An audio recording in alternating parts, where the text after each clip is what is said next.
करने का अधिकार। ये डेमोक्रेसी के लिए बड़ा खतरनाक दौर है और मुल्क बड़े नाजुक दौर से गुजर रहा है और वकील सबसे ज्यादा इम्पोर्टेंट कम्युनिटी है इस पूरे देश में। दुर्भाग्य है कि एक वक्त था आजादी के बाद हर वकील के कहते हैं पार्लियामेंट का चुनाव लड़ता था, एमएलए होता था। आज गुंडे लुच्चे लफंगे लड़ रहे हैं। हम क्रिटिसाइज करते हैं, एक आदमी लाखों करोड़ों के फीस लेने वाले लोग हिम्मत नहीं जुटा सकते, उनके लिए पैसा अलग है, जन सेवा नहीं है। Number 2, EVM. जब आप जानते हैं पेट्रोल को कंट्रोल किया जा सकता है रिमोट से, ये बहुत आम है, तो क्या एक आदमी बाहर बैठ के कहते जो ईवीएम का रिमोट है उसको कंट्रोल नहीं कर सकता? लिहाजा ईवीएम का कहते हैं कि जगह बैलेट से हो, अगर नहीं भी हो तो 50% एटलीस्ट के कहते हैं जो उसके पेपर निकल रहे हैं उसकी कभी भी पूरी सबकी काउंटिंग होनी चाहिए। सबके केस में ईवीएम नहीं था, वहाँ बैलेट ही था। अरे ईवीएम पकड़ दी जाती है। मेरा ये है कि दोनों चीज के हम समर्थन।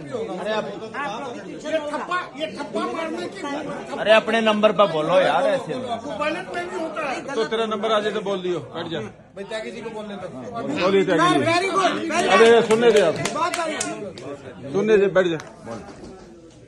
बड़ी स्पष्ट बात है, कल टिकैत साहब ने भी कहा, मैं सहमत हूं उनसे, कि भारत के अंदर जो बड़े बड़े धनकुबेर हैं, बड़े बड़े पूंजीपति हैं, पूरा राज उनका चल रहा है और जो वर्कर्स हैं, पीजेंट्स हैं, गरीब लोग हैं, उन सबको जो है उनके मूवमेंट्स को, उनके इंडिपेंडेंट मूवमेंट्स को कुचला जा रहा है पूरे देश के अंदर। ये जो किसानों के ऊपर दमन हो रहा है, ये उसी का एक हिस्सा है, उसी का पार्ट है।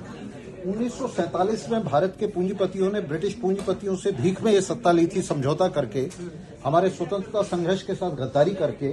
मैं नाम नहीं लेना चाहूंगा, उन्होंने सत्ता ली थी और उसके 1947 के बाद जिस किस्म का राज कायम किया है, आज हम बार बार कह रहे हैं डेमोक्रेसी डेमोक्रेसी, हम कॉन्स्टिट्यूशन में डेमोक्रेसी ढूंढ रहे हैं, पार्लियामेंट में, सुप्रीम कोर्ट में। डेमोक्रेसी तो ये सड़कों के ऊपर है। ये जो किसानों का संघर्ष है बड़े पूंजीपतियों की सरकार के खिलाफ, ये डेमोक्रेसी है और हमें इस डेमोक्रेसी को सपोर्ट करना चाहिए। डेमोक्रेसी ना सुप्रीम कोर्ट में है, ना पार्लियामेंट में है, ना संविधान में है। ये सब किताबी बातें हैं और हम वकील होने के नाते देख रहे हैं इसको। आप देखिए किस तरह से किसानों के रास्ते में कीलें बिछा दी गई हैं, किसानों के खिलाफ ऐसे युद्ध छेड़ दिया गया है जैसे किसी शत्रु देश के खिलाफ छेड़ा गया हो। तो ये जो सरकार है, ये निश्चित रूप से एक मुट्ठी भर लोगों की सरकार है जो पिरामिड के ऊपर बैठे हुए हैं, टॉप पे बैठे हुए हैं। और मैं नाम लेके कहूंगा तो अडानी और अंबानी और उनकी क्लास की ये सरकार है। और जो आम साधारण आदमी है उसमें हम सब शामिल हैं। हमारी बढ़िया हमारी बार के अंदर भी आप देखेंगे तो एक तरफ तो एक मुट्ठी भर एलीट है और दूसरी तरफ हम आम साधारण वकील हैं सारे। ये स्थिति देश के अंदर है। तो ये जो एलीट है ये आपस में मिला हुआ है, राज कर रही है। जो हमारे प्रेसिडेंट साहब ने अभी बयान दिया, चिट्ठी दी लिख करके, तो ये उसी का हिस्सा है। ये सारा एलीट एक दूसरे को सपोर्ट करता है, जो आम साधारण लोग हैं उनके खिलाफ एक्ट करता है। तो इस देश के अंदर आम साधारण वकील हैं, डॉक्टर हैं, टीचर्स हैं, किसान हैं, मजदूर हैं, ये सब एक हैं, इनके सबके इंटरेस्ट एक है, इनके सबके हित एक हैं। और आज जो हम खड़े हुए हैं ये उन्हीं की सपोर्ट में खड़े हुए हैं। ये डेमोक्रेसी है जो सड़क के ऊपर संघर्ष कर रहे हैं उन कीलों के खिलाफ। ये डेमोक्रेसी है जो संघर्ष कर रही है इस फांसीवादी सरकार के खिलाफ।